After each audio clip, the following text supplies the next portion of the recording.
kepada pihak tertentu yang mestinya tidak perlu dirugikan, gitu ya. Kecuali kalau pihak tertentu itu melakukan hal yang dolim, lalu kita membetulkan itu bukan kedoliman itu, membenarkan. Umpamanya wong dodolan kok sarek kepe dhewe sing ganggu wong lewat, ganggu orang lain yang jalan, itu namanya dia yang berbuat dolim. Kalau kita mengambil kebijakan lalu melarang orang melakukan jualan di tepi jalan, itu kan kebijakan. Ya, dia kan pasti dirugikan kayak sedodolan, ya kan? Ini bukan kedoliman. Jadi kalau kebijakan itu sudah benar dan untuk kebijakan benar itu berefek menjadikan orang lain memunculkan kesulitan pada saat itu, kalau kesulitan itu muncul karena kedoliman ya bukan dolim, paham ya? Saya jadi contohnya lah. Ya, kalau menjadi seorang pejabat lalu harus mengambil keputusan, ini daerah ini tidak boleh dipakai untuk dodolan karena dia akan mengganggu kepada apa? Kepada lalu lintas, kepada orang gitu ya. Lalu dia mengambil keputusan melakukan pelarangan, dilarang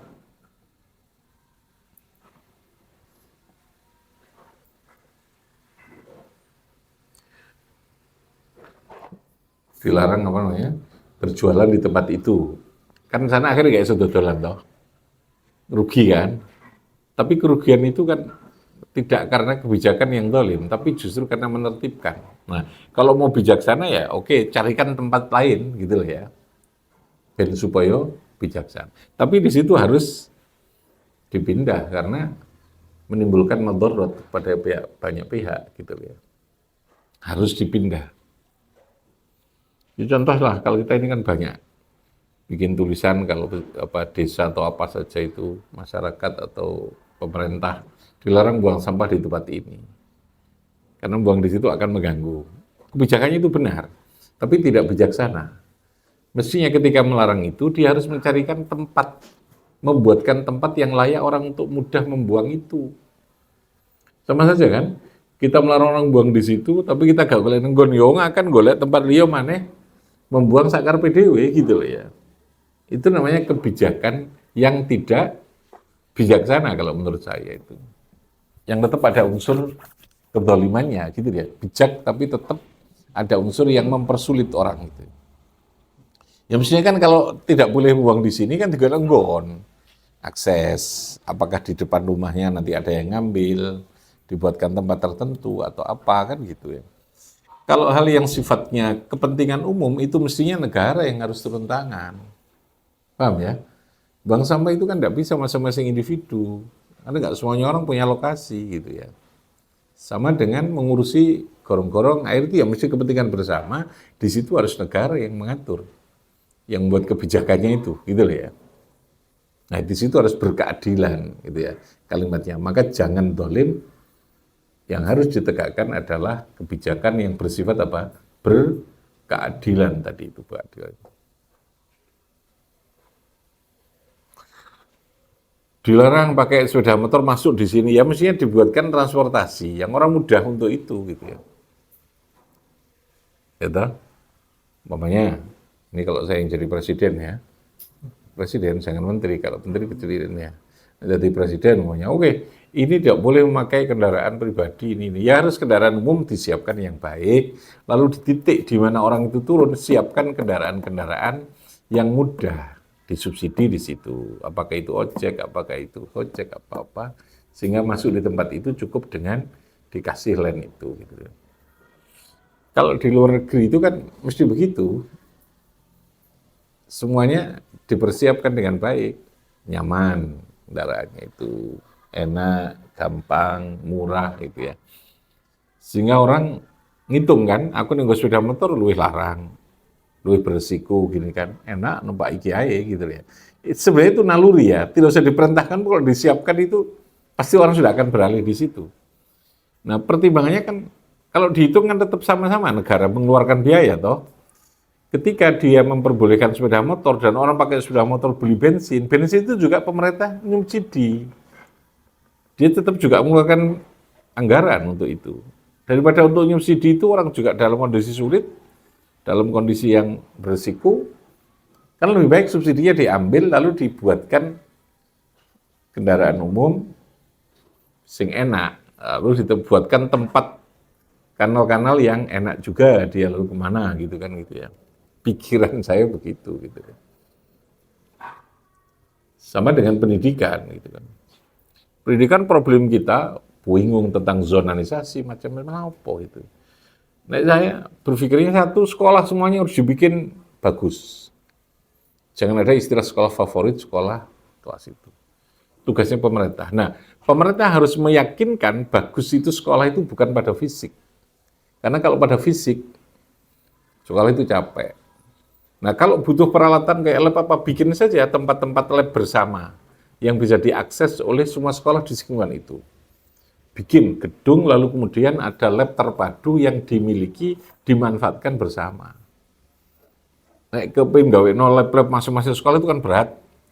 Gawe saja, umpamanya di setiap titik kecamatan itu dibikinkan satu mulai di ibu kota kecamatan, lab yang lengkap peralatannya, diberi petugas labnya di situ, lalu dijadwal. Sekolah-sekolah yang kepingin gawe lab, kan enggak punya lab, bisa di situ. Yang kedua, sekolah baik itu gurunya. Pemerintah harus memfasilitasi, memastikan bahwa guru itu pasti baik. Gimana caranya? Perguruan tingginya harus diseleksi yang berhak untuk membuka jurusan keguruan. Kalau di Fakultas Agama namanya apa? Tarbiyah. Nah, sekolah umum ilmu apa? Kependidikan, ya, prodi kependidikan. Itu tidak semua perguruan tinggi. Mestinya ini harus diambil alih oleh pemerintah kayak model sekolah kedinasan gitu loh ya. Nah, kedinasan kan mesti bagus toh. Diseleksi betul dan otomatis dia jadi guru ini otomatis gitu loh ya. Dinas, digaji yang tinggi gitu gurunya. Apa mereka tinggal mendistribusi sekolah kono. Swasta atau negeri itu dikasih itu. Sehingga tidak perlu lagi ada pelatihan, PPG, tidak ada perlu lagi penataran, yang itu biayanya juga besar. Ngomongnya kapasitas dasar wis gak tepak, dia dari perguruan tinggi, perguruan tinggi gak tepak, wong ya ora tepak, jadi guru. Ibaratnya wong jadi supir becak, ya tuh ngebut terus kemudian murah kok jaluk selamat gitu ya. Ini jadi guru kayak gini terus piye nggak iso murid sapi kan tidak bisa. Guru diperbaiki, lalu kalau fasilitas tidak bisa semua, terutama yang berkaitan dengan praktek, bikin saja pusat-pusat praktek terpadu yang diakses oleh semua. Sehingga sekolah itu bagus. Kalau semua sekolah itu baik, kan nggak perlu orang royo ado-ado kan. Cukup sekolah cedek kono, guru ini api, gitu. Tapi fasilitas kan nomor sekian. Nah, akreditasi jangan berbicara, tidak perlu ada akreditasi pemerintah. Itu yang diakreditasi justru gurunya dan hasil, bukan fisik. Karena fisiknya menjadi ukuran akreditasi, yo. Sekolah mesti LE gitu ya, guru nih gitu. Itu kalau saya minimal jadi menteri pendidikan. Ya. Tadi jadi presiden ya, ini turun jadi menteri pendidikan. Kalau saya jadi menteri, ini kadang kok ruwet tenan sih, apa sih? Yang kita tahu itu seperti itu ya. Yang tidak karu-karuan jadinya. Mulek saja. Masih ada keimangan bergizi tapi nek gurune tela-telo tidak karu-karuan ya tidak bisa. Bagaimana? Gurunya tidak punya komitmen, tidak punya ini. Gizi tambah Melayu terus, ya sehat ya. Gelut terus loh sekolah teman. Mangan enak, wae sehat. Gurunya sih nggak tepak ya padha wae. Orang pinter itu bisa di mana-mana kok. Kata siapa pinter itu harus di kelas yang berhasil? Enggak. Kiai Hasyim saya katakan, Kiai Hasyim bisa mendidik orang-orang hebat seperti ini tuh di gubuk apa istilahnya? Di apa gubuk-gubukan itu loh ya. Kamar sing teko nggone apa? Kayak gerdu itu, gubuk-gubukan. Seneng ngaji, karena sing ulang tenanan, ndongakno ngulangi sing tenan, jadi orang-orang hebat. Sekarang kan kebalikannya, menilai sesuatu sekolah itu baik dari fasilitas dari ini, ya sing ngulang tapi tidak genah gitu. Ya tidak bisa gitu. Nah itu yang saya maksud. Persoalan bisa baik itu bonus. Biarkan masyarakat berpartisipasi. Wes gurunya apik, ayo wes. Jadi kalau menurut saya nggak usah kasih bantuan fisik pemerintah itu, bantuan guru, fasilitas internet, fasilitas sumber-sumber pembelajaran itu loh ya. Sekolah kamu mau pakai tenda silahkan, mau pakai ini silahkan gitu loh gitu. Itu tidak ada kaitannya dengan penilaian pemerintah gitu kan, enak kan gitu. Nah, kalau bantuan kan akhirnya pikirannya kan mesti nyolet ya, apa nyolet? Sehingga kayak bantuan jaluk persentase, iki ngene, akhirnya pusing kabeh kan. Semuanya lalu serba nggak kena itu. Itu namanya kezaliman ya. Kembali lagi namanya apa? Kezaliman. Kezaliman dalam kebijakan itu. Sama dengan memilih siswa. Memilih siswa itu kebijakan yang zalim. Ngetes, siswa dites itu. Itu kan efek karena merasa ada sekolah yang favorit, merasa sekolah yang tidak gitu ya. Untuk dikatakan favorit dia memilih orang gitu kan. Zalim itu, Gusti Allah ya menungso wis karuan semuanya itu baik kok, semuanya punya potensi bagus kok. Kitane kok sik mesti dimilih sing digawe karo Gusti Allah, kan ngenyek karo Gusti Allah itu. Terus kalau nanti arek-arek sing koyo ngono iku. Ya, sapa sing mulang terus jadi pilih-pilih. Wis bocah gak kena, gurune gak kena pisan, fasilitas gak kena, akhirnya judul sekolah SMP tidak kena. SMA tidak kena, sanawiyah tidak kena. Yang tidak kena kan siapa? Kebijakan itu. Kebijakan. Standarisasinya terhadap sesuatu yang tidak mudah untuk dilakukan. Standarisasi yang memberatkan, yang membebani. Ukuran-ukuran yang tidak fair. Gitu lah ya. Kalau seperti itu kan di semua titik itu bisa jadi sekolah. Mau di rumah orang, mau di mana, nggak usah jatuh gitu kan. Tapi gurunya yang hebat itu. Paham ya? Nah, seneng karena nggak gubuk dewe, angkring-angkring terus kemudian sekolah gitu kan, hebat. Seperti ono internetnya. Ya gitu kan itu. Ada sumber bukunya, gurunya itu hebat. Nyaman kok itu, ya kan? Pemerintah nggak usah mikir dari dana yang 20% untuk pendidikan itu, bingung untuk fisik. Supaya kalau fisik itu mesti korupsi yang terjadi itu. Boleh persentase, mulai tekok sing ngekei, bahkan mulai tekok sing gawe kebijakan. DPR sing angkete ngetep berapa sekolah mana yang dikasih, iku wis ono nyang-nyangane itu. Persentase itu. Di Indonesia ya. Engko mudhun mana sekolah, sing mudhune iki ono kabeh tekok ngisor, sampai tekok ngene kepala sekolah sampai sing garap. Itu betul-betul terstruktur dengan sanad yang mutasil itu ya. Jangan bilang jamaah lah, jamaah itu kan sholat. Dengan sanad yang mutasil itu. Sing digawe kok akhirnya paling banter karek sudah persen, 50% dari anggaran itu. Mental koruptif itu yang menjadikan semua kebijakan lalu dipelihara. Sebab kalau dibuat yang terbuka gitu kan tidak bisa korupsi gitu kan. Tidak bisa korupsi. Seharusnya itu produk gurunya yang harus dibuat mulai dari perguruan tingginya itu. Diperketat. Sing iso gawe iki sekolah gitu ini. Sing dawase itu kok kono tok lho perguruan tinggi ini. Iku wis beres kok sekolah iku. Paham ya? Nek urusan mangan bareng ngono kuwi mesti nih, teko omah itu wong gelem kok. Gawane bontot anak itu kayak bontot. Tapi gak usah bayar popo gitu loh ya. Gurunya ditanggung pemerintah. Kemudian gak usah seragam, kan sudah gak beli seragam gak berat. Gak usah beli buku, gak apa. Wis mangane bontot teko omah iku malah enak nyambel ibu itu. Malah seneng gak repot itu. Ya. Ngomah yo makan gitu kan. Ini apa ngomong-ngomong? Ya, ngomong masalah kedzaliman. Masalah apa? Kedzaliman. Kebijakan yang bersifat zalim. Apa namanya? Zalim. Apa zalim tadi? Meletakkan sesuatu di luar tempat yang semestinya. Apakah sesuatu itu? Sesuatu yang bisa apa saja. Omongan, kebijakan, barang, ya. Bisa materi, bisa keputusan, apa saja sesuatu. Di luar pada tempat. Tempat itu apakah fisik? Tidak. Tempat itu bisa aturan, norma, kepantasan, macam-macam.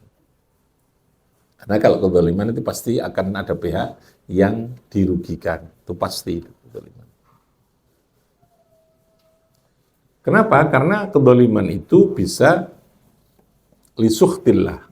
Al-mu'aridu bihi lisuhtillahi. Wa hadzulmu ya'ni bihi mastadarra bihil ghair. Mastadarra mas sesuatu istadarra kang amrih, kang iso, kang amrih golek. Istadarra kang amrih melarat, amrih bahaya. Bihi kelawan ma. Mastadarra kang anompo bahaya bihi kelawan ma sopal ghairu orang lain. titik wa huwa munqasimun wa huwa utawi al-adl wa dzulm iku munqasimun terbagi ilama maring sesuatu ya yang umum itu yang bisa berakibat luas. Umum itu berakibat luas. Apa dararuhu bahayanya wa ilama lan maring sesuatu ya khusus yang sifatnya khusus, dampak kezaliman itu bahayanya khusus al-mu'amilah yang orang yang melakukan hubungan muamalah itu. Jadi ada kerugian itu, ya, kerugian kezaliman itu hanya berdampak pada orang yang melakukan, ada kezaliman itu yang berdampak pada masyarakat secara umum. Nah, ini dibagi dalam dua pembahasan. Al-qismul awwalu pembagian yang pertama fima ya ummu dararuhu. Fima ing dalam menjelaskan sesuatu ya umum yang umum. Ya umum kang menjadi merata. Ya umum kang luas apa dararuhu bahayanya ma. Wa huwa utaima ya ummu dararuhu iku anwaun, beberapa macam. Al-awwalu yang pertama al-ikhtikaru, dalam hubungan ekonomi al-ikhtikar, tidak boleh ada penimbunan. Nah ini kan penimbunan. Penimbunan itu akan berisiko pada gangguan stabilitas harga maupun pemenuhan barang. Orang yang menimbun itu pasti pikirannya golek badi dan memanfaatkan situasi yang sulit. Gitu ya, ikhtikar. Yang berhak menimbun itu hanya pemerintah dalam bentuk bulog, apa istilahnya? Gudang-gudang apa namanya? Gudang-gudang bulog itu. Bulog itu kan badan logistik yang mengendalikan supaya panen itu tidak menjadikan harga itu turun, maka diambil oleh pemerintah, dibeli semua oleh pemerintah, disimpan, genjagani, engkau kalau membutuhkan itu di saat panen lagi belum tiba atau ketika terjadi kegagalan atau ketidaknormalan hasil panen itu. Teorinya adalah teori gudang, bulog tadi ini. Nek wong biyen jenenge namanya apa? Duweni apa simpenan di gudang. Ya apa namanya itu bukan gudang, apa namanya? Nah, di stok apa jenenge? Dulu saya punya di rumah itu. Namanya lumbung. Ya toh? Masih ingat ya? Lumbung padi. Biyen bapak itu punya itu, mbah itu punya lumbung padi itu. Di samping rumah tengah itu. Kecil saya itu masih punya lumbung. Dulu padi itu kan gagangnya dowo-dowo ya, apa? Tidak seperti sekarang kan langsung di padinya ya, di gabahnya. Dulu itu kan masih panen itu di kanu terus ditaleni. Nah itu digantung di lumbung itu, digantung di lumbung itu. Engko nek wayahe butuh baru dikeluarkan untuk dijual untuk apa gitu ya. Saiki kan nggak sampai gantung, nggak perlu sampai ke lumbung. Cik nandur wis ditebasno. Nah. Jadi wong saiki iku kegedean karep apa istilahnya? Kaken apa karep dan rencana gitu ya, sehingga kadang memaksakan diri di luar batas dari kemampuan itu. Ya mungkin situasinya, tuntutannya juga beda itu ya. Nah, ikhtikar itu menyimpan dengan tujuan apa tadi? Menjual ketika saat harga tinggi atau ketika barang sudah tidak ada, dia jual dengan harga tinggi gitu ya. Sengaja untuk menjadikan barang itu menjadi langka gitu lah ya, ikhtikar itu. Nimbun. Kalau ini ikhtikar nimbun. Kalau tadi kan membuat stok stabilitas harga kan dalam bentuk gudang-gudang tadi itu ya. Bahasa Arabnya kalau nimbun ini apa? Ikhtikar. Apa namanya? Ikhtikar. Faddikharu ba'in at-ta'ama lahu yuntadharu bihi ghala'ul asar huwa dzulmun. Nah ini. Faddikharu ba'in utawi menyimpan menimbunnya orang yang menjual ba'i ta'am lahu maring ta'am yantadhiru bihi menunggu sapa ba'i bihi kelawan ta'am tadi ghala al-asari bihi kelawan intikhar tadi ghala al-asar ing mahalnya harga iku huwa dzulmun, itu adalah perbuatan zalim. Perbuatan apa? Zalim. Oke. Amun yang bersifat umum, kezaliman yang efeknya berakibat secara menyeluruh, secara umum kepada masyarakat itu. Dirasakan oleh banyak orang. sahibuhu madmumun, sahibu tewang sing duweni iddikhar atau ikhtikar iku madmumun dicela fi syar'i ing dalam syarak. Itu jelas. Jadi Imam Ghazali dalam konsep muamalahnya pertama menyoroti tidak boleh ada penimbunan terhadap hasil panen, hasil pertanian itu, hasil perkebunan. Yang boleh itu adalah menimbun untuk stok pengendalian barang, tapi itu oleh pemerintah, paham ya? Agar supaya harga itu tetap dalam kondisi yang apa? Stabil tadi itu. Itu konsepnya Nabi Yusuf itu. Nabi Yusuf itu melakukan penimbunan barang untuk mengendalikan harga pada saat ketika panen gagal panen itu. Pada saat gagal panen. Iku madmumun fi syar'i ing dalam syarak. Wa dzalika fi waqti qillatil atmiyah.